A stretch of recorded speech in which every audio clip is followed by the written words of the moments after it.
Welcome to Let's Talk Passion and Purpose, the podcast where we explore the journeys of creators, leaders, and visionaries who've turned their passions into purpose. Join your host, Nicole Thomas, as we dive into inspiring stories, uncover strategies for success, and help you take the next step toward a life filled with meaning. Let's get started. Hey everyone, welcome back to another episode of Let's Talk Passion and Purpose with Nicole Thomas. In this episode, I sit down with Gabriela Domville, and she takes us on an intimate journey through her creative process, revealing how art became her sanctuary of healing, self-discovery, and environmental consciousness. From transforming personal challenges into powerful mixed media works to exploring the deeper meanings behind her symbolic art, Gabriela shares how creativity can be a profound tool for understanding ourselves and our world. A little bit about Gabriela. Gabriela is a mixed media artist, and inspired by a life-changing experience, she creates powerful work exploring themes of time, memory, and renewal using paint, fabric, thread, and even discarded materials. She's traveled around the world, taken over 70 workshops, and has been teaching art to kids and adults since 2010. Gabriela, I'm so excited to have you on the show. Welcome. Thank you very much, Nicole. Very excited to be with you too. So can you take us back to the beginning? How did your creative journey start? And what drew you to art in the first place? I think I was born with a creative chip. Ever since I was young, I remember playing with my brother to build and construct things.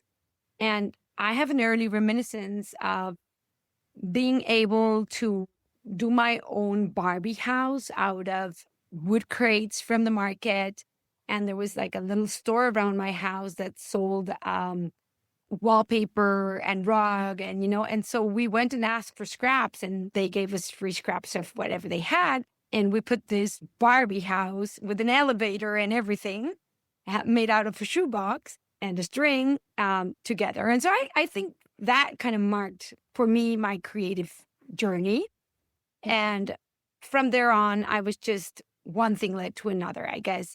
My grandmother was also a very tall woman, and she used to go buy fabrics to a fabric store. And I just loved dropping myself in the vaults, in the fabrics. And early on, I experienced that desire to create with fabric as well.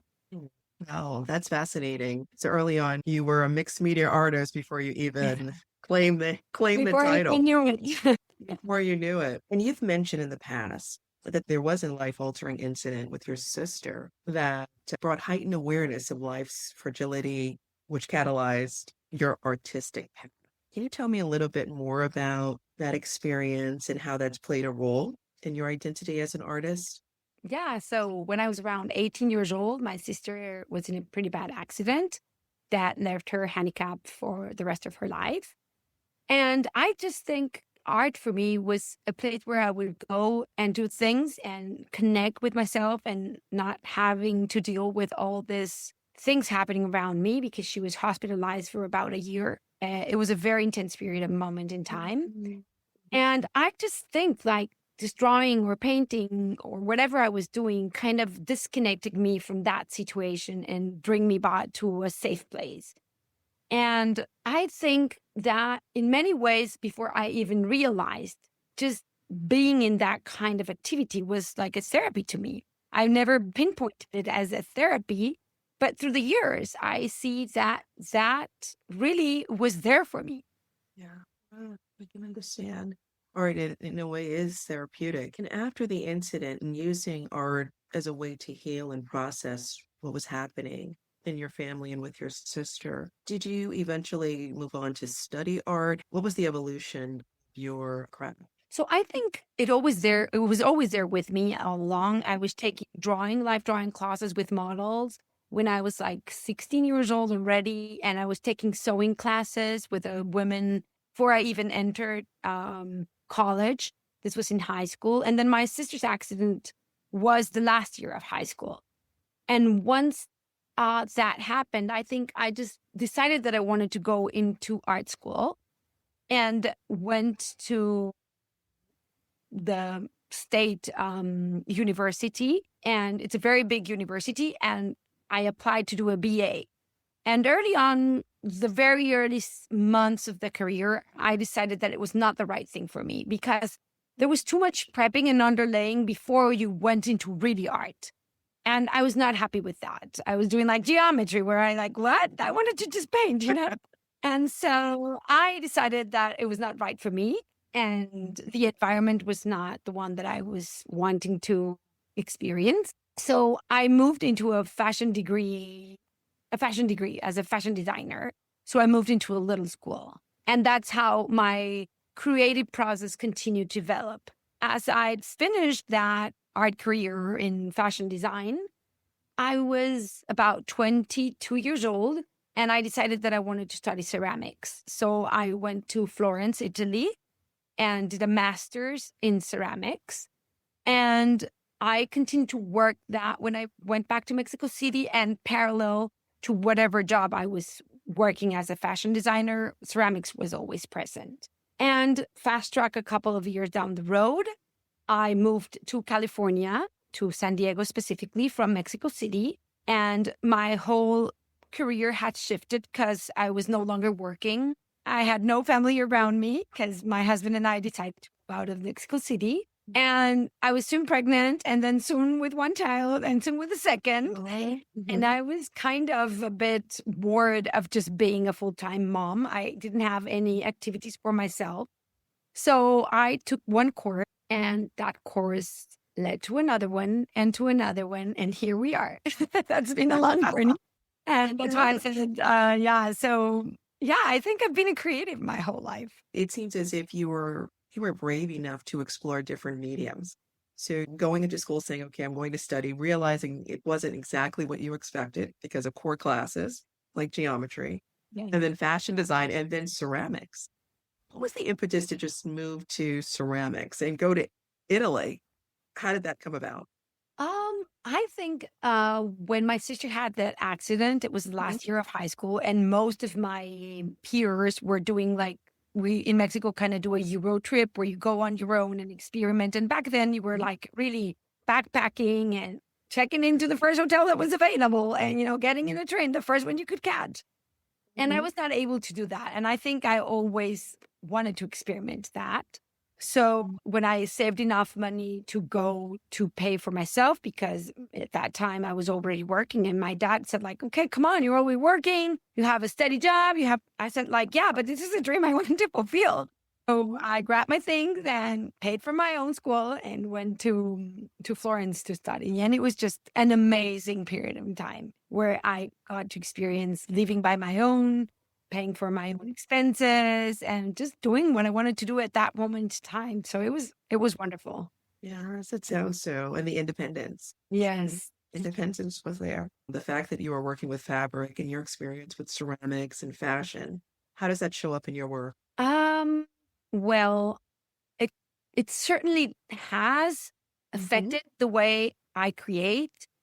I no longer like to just draw or paint. I mean, I love and experience it, but I think I feel most happy when I am adding all these layers into my work. I love to experiment with objects. I like to experiment with layers of fabric, reclaimed paper. I even love doing glass installations and repurpose objects. So, and it also gave me a dimensionality in my art. So I try to bring that 3D concept of making an object out of an art. So for example, I've done repurpose or reclaimed boxes that have all the sides of it worked. And it's almost like a little tiny object in sculpture rather than just a flat canvas. I love doing that too, but it definitely translated in a different way to see. And because after I came back to San Diego and I started one class after the other and after the other, I also did a 3-year certification in photography and a 3-year certification in art and creative process. And so those things kind of also marked me because I pick from different things that I've acquired through that knowledge that kind of reflect and seem into my work. Like, for example, how would the fashion design come into play is maybe sometimes I just grab a piece of paper and I stitch through it and I draw with my machine almost like I do with hand. And that drawing could be incorporated into something that has maybe fabric in it, or it's a layer into my collage, into a big piece that I'm working 4x5 foot. I don't know if you remember my work at Chateau or Caveau where we met. I was including a big piece of something that I was sewing right there into a big 4x5. So definitely it has impacted me and the way I work. I can imagine. And your pieces are absolutely beautiful. They are just a level of creativity. When you think about your work, what is the message, especially the fact that some of your work is 3D? There's a 3D concept and it's layered. What is the message you want people to walk away with when they see your work? How do you want them to feel? So I think my quest in my art is try to connect with the viewer, right? I want to feel emotions or touch deep emotions when they see my art. And it's very valid that people feel different things when they're experimenting it. I think for me, one of the most important things is what I'm giving to that painting. I am doing it for me in a sense that I want to give back into the environment. And that's why I recycle things and reincorporate Second Life handwritten notes or letters that might have gone to wasted. And I go and I buy them at the flea markets and salvage them and put them into the art. And the idea of that continuity of things being able to rekindle and live through, it's one of my most important messages out there in my art for people to experience and to kind of create a little bit of a conscious, like, okay, how can I do that in my own life, right? How can I reuse this or that? Or how can I stop being involved in this huge snowball of consumism that we constantly live today? And because of that, always in the back burner of my head, those themes kind of show up constantly. And they can be a small single thread, like I said, like letters in the whole collection, or it could be the theme per se in it. It's fascinating. Fascinating. Can you walk us through your creative process? What does that look like? A typical day in the studio. There's no typical day with me. Is there work intuitive or is there a strategy? Yeah. I think I've always said that I had ADD, undiagnosed ADD. Like I cannot keep myself in one single track. I always have to do different things. So I'm very disciplined with my routine of my own personal health. I love to wake up, meditate for a little bit and do my exercise, take my dog and walk. But, and when I walk, I take lots of pictures of things that attract me, like plants or colors. And when I do that, when I'm traveling, oh my God, there's such an array of other interesting things that I record. And then I think those things kind of stay in the back of my mind. I don't purposely bring that picture up and say, oh, this is what I want to draw. Though sometimes I do, like, oh, I love this plant. I'm just going to draw it. It's a 5-minute sketch and I'll just do that.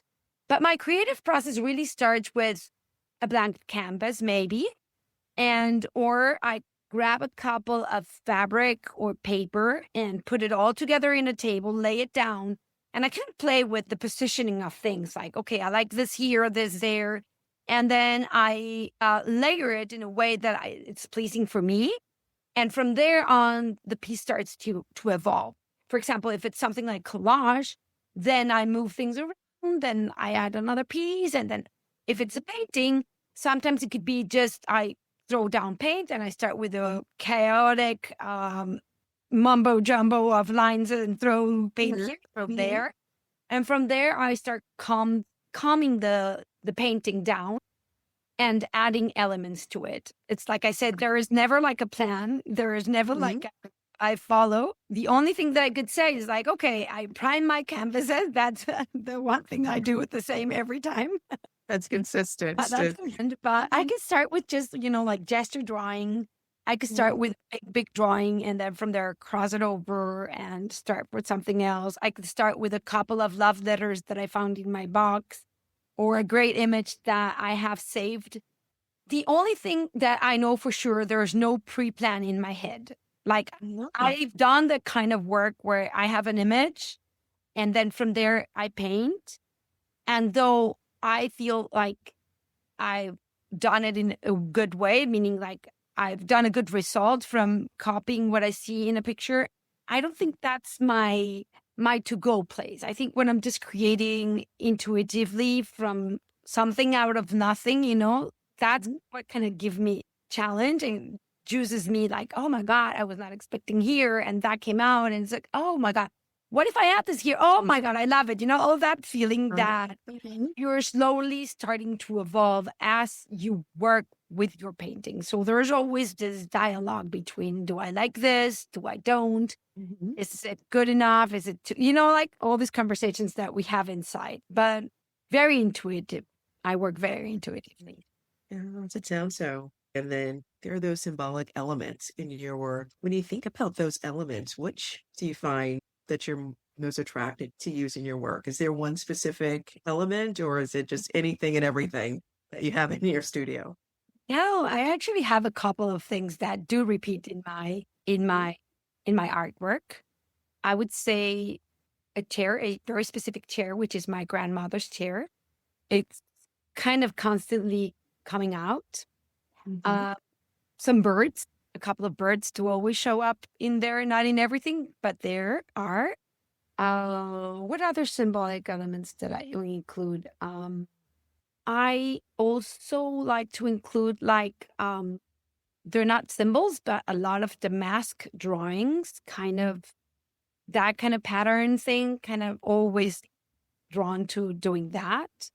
Geometric elements, believe it or not. Wow, really? I would have never guessed when I look at your work. Yes, okay. A little tiny drawing, I always love to include I just find beauty in the lines, in the intersection of the lines or like a prism or like that kind of geometry I love.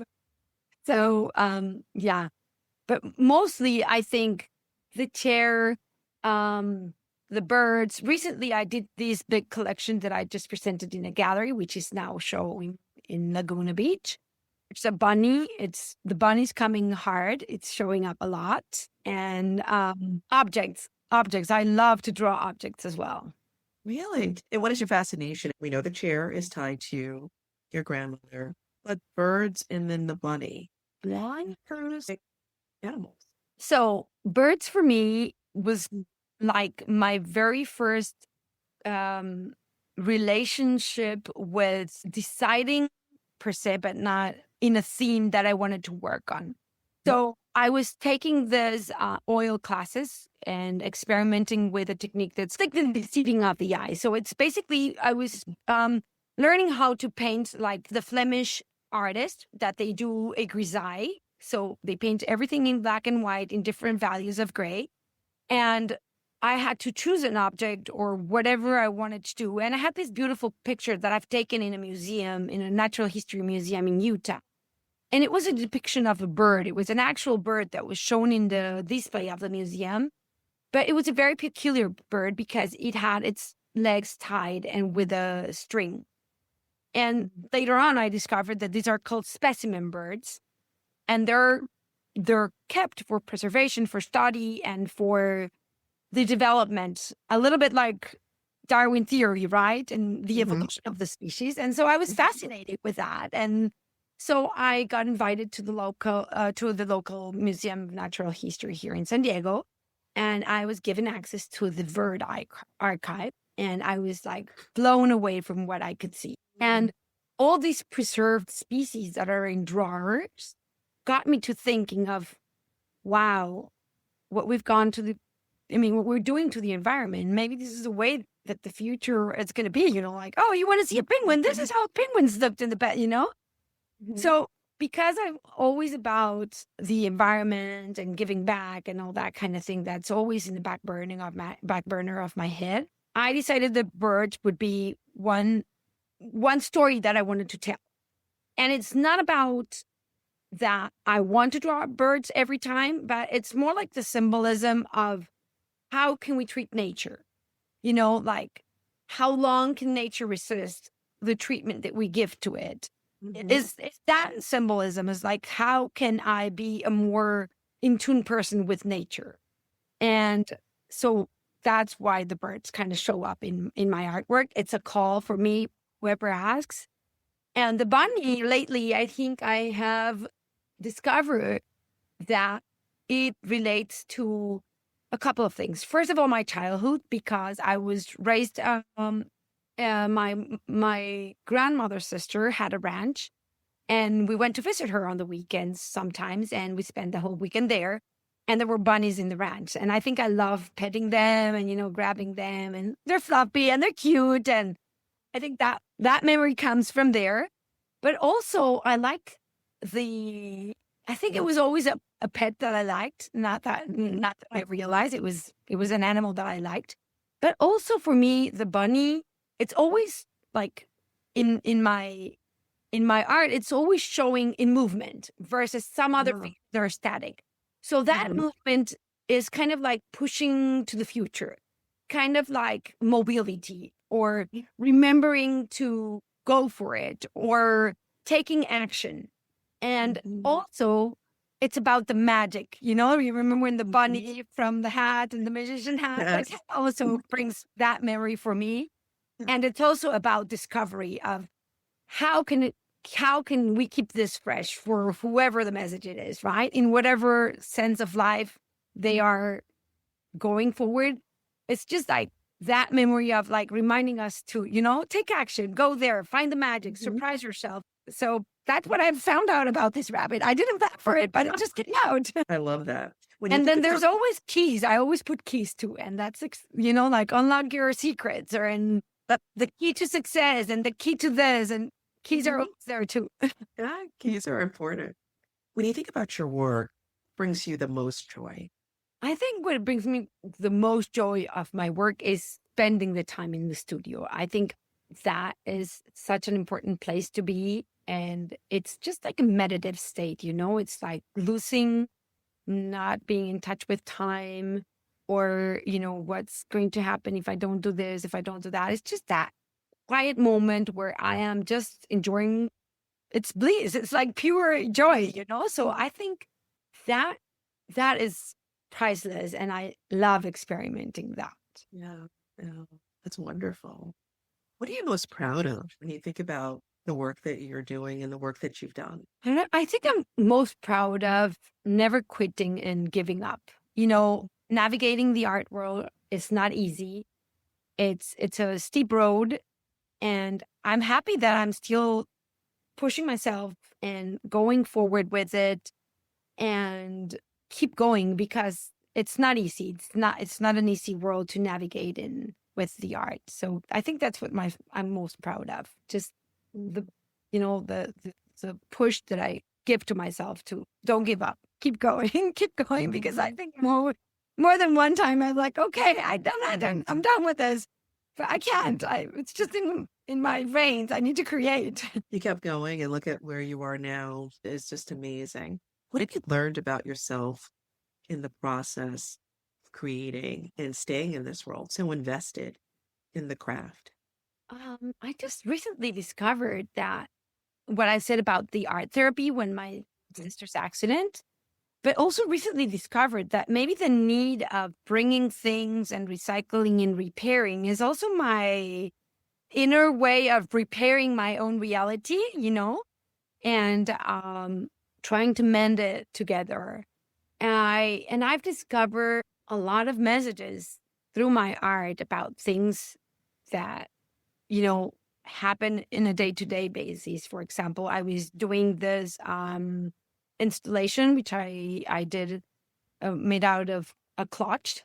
It was like a glass clutch. And I had photographs there of all the women, funny looking, of my mother's side. I have 7 generations of pictures of women in my mom's side. And I just discovered this story where I started pulling objects and I created a story with that. And it was about how we are constantly repairing relationships. And it talked about, because of the objects that I place inside of it, it was a thread, a thimble, scissors, a book, a measuring tape. And these are all my backgrounds, right? I just choose these objects because I think I'm pleased to their shape, or I don't know, their familiarity. I just found it really attractive. But the whole thing gave me a meaning of how are we repairing these relations through the generations and with our own daughters, like nowadays, like me with my kids, right? Is it like when they used to sit down and kind of sew and stitch things together? That's how the generations passed along stories and family moments, right? And the challenges that we nowadays find ourselves as moms having that time to sit down with our kids, no electronics, and, try to connect them to a level of one-on-one and trying to pass down story or legacy, even education, because I feel it so challenging these days that we're always in a rush here, there, up, down. And so art has also given me all this discovery about, oh my God, this work is about that. I didn't even plan for it that way. And it just came out. And to go back to that story, and it's always about how can we repair our one-on-one communication with our daughters on a daily basis, right? Like when you go back to bed and you're mad because, she was not in time to shower. And now my kids are grown up now. But when I was raising them, it was like, okay, you need to go to bed now. I'm just exhausted. I need my time for myself. And how we are responsible as moms to, stitch and mend that relationship and being able to create that bridge of communication with our kids for the next day to, okay, that was for a moment, but now we're okay. Mommy was upset. And it's funny how art for me has been also a moment of mindfulness and a growing curve for me as a mother. It sounds like art allows you to be present. Yes. And reflective. And we have to be that way in order to repair relationships, or mend relationships, or not even just mend them, to maintain the relationships we have with our children. What do you wish someone had told you early on in your career that you can pass on maybe to someone else listening? I would definitely use a sketchbook. It's not a practice that I have as an everyday thing. And I think it's the greatest gift that you can give to yourself, because it grows with you and you keep yourself connected.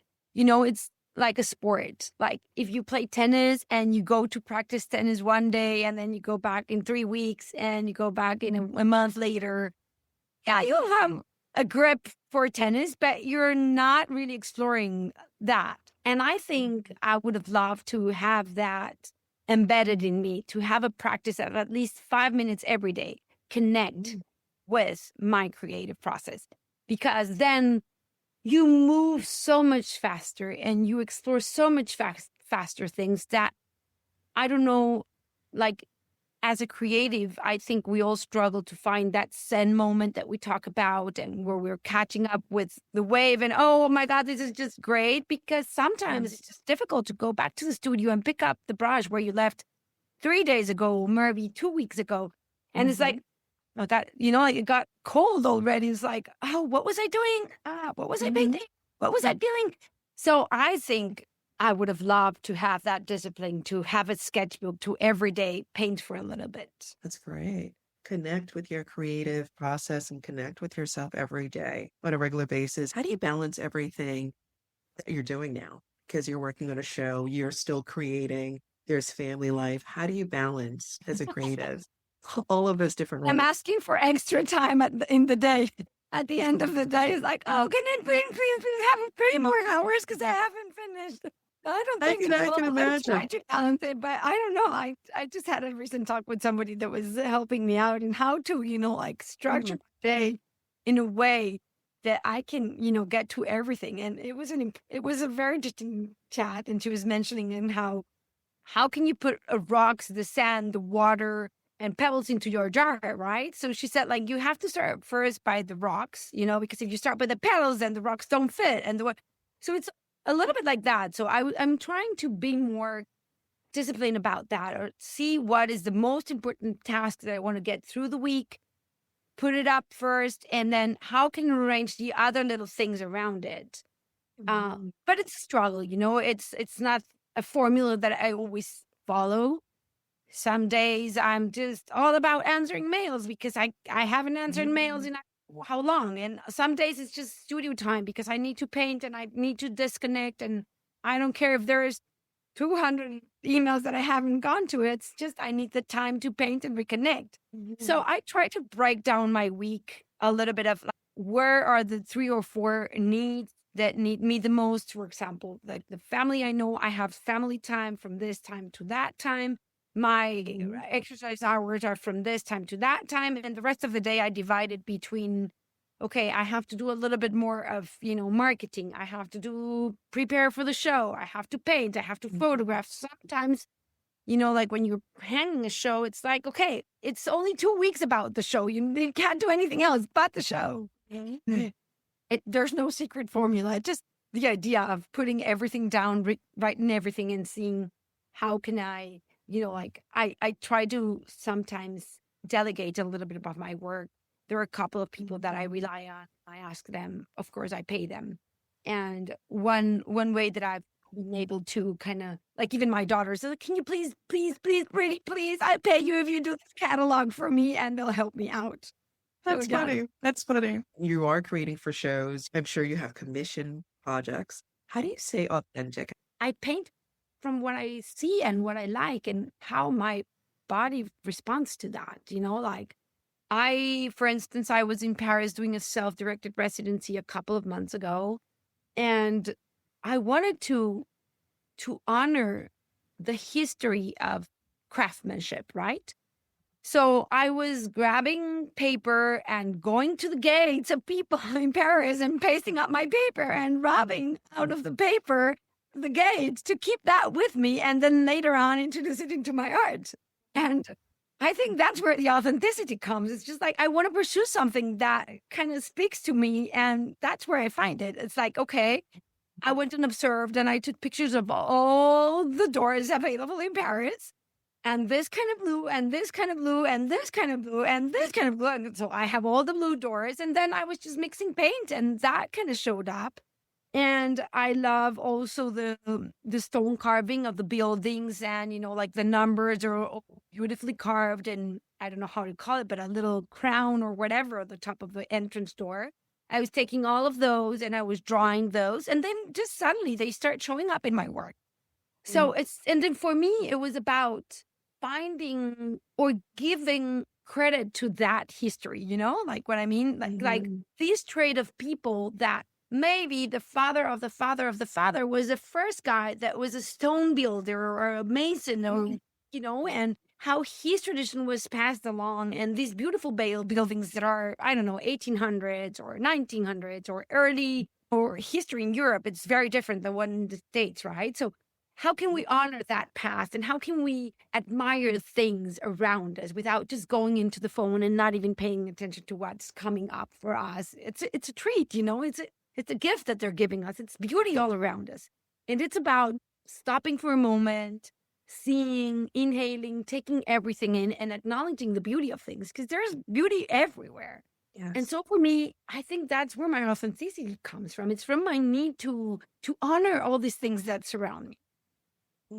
From your need to honor all the things around you that you're surrounded with. Why is that such a need? Why is there a need to honor? I think it comes from, first of all, I'm very aesthetic, like I like things. I like to see things. I'm always looking at, oh, did you see that? My kids, my mom, no more pictures. Come on. You like, okay, go, I'll catch you up. Let me take my pictures, But I think if I wanted to pinpoint it to something, I think we can choose how we see life, right? We had hard lives, like a death, a tragedy, a disaster, needs. I mean, we always are surrounded by things that can totally drain us and totally flat us down. But why did we choose to see the best of it, And I think for me, that kind of shows up, going back to my sister's accident. It's like, how can I see life with beauty in it, regardless of what happened, how that marked us as a family and marked her in her life?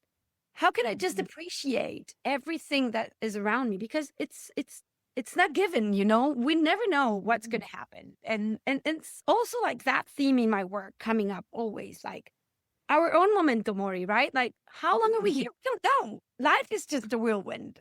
One day we're, one day we're not. So why not just appreciate and take everything around you? It's a bit of a mindfulness practice, I guess. Mindfulness. Before mindfulness existed, I was already, like appreciating everything around me.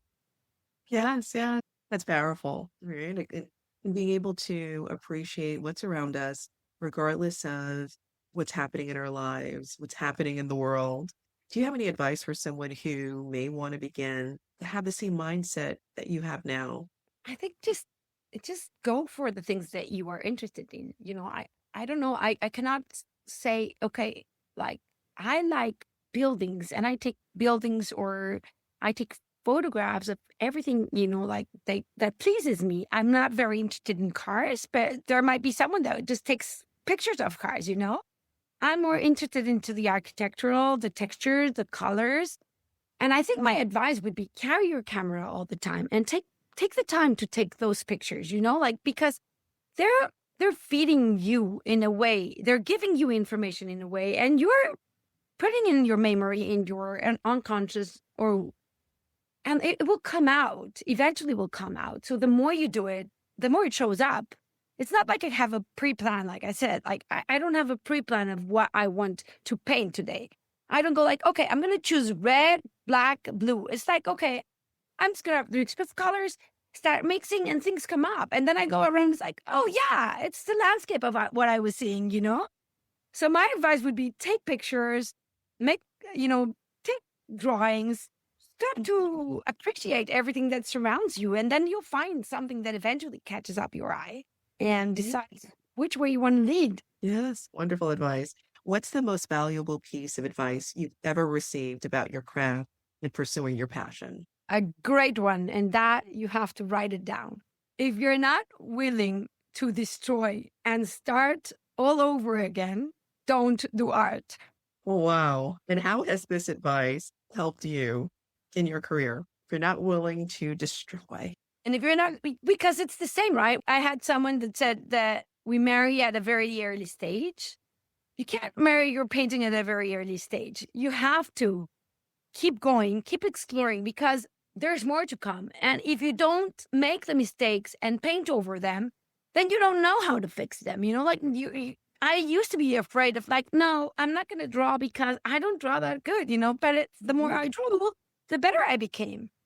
So it's always about going for it, pushing yourself to the next level. Okay, like there's a painting that I liked already. It's perfect. I'm not going to go like, what if you tore it down and restitched it and start all over again? And that's how I've encountered things that I am very pleased with, But many people along the way in all these workshops and all these years that I prepared myself and taking classes, I think that has been a very valuable advice, because you cannot stay in your comfort zone. It's about moving yourself out of your comfort zone to evolve, to become a better artist.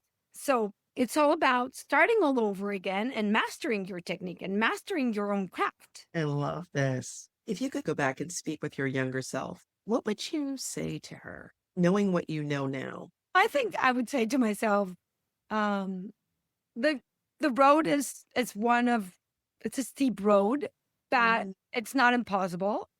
It's a step by step, and if you handle the steps one at a time, you can make it.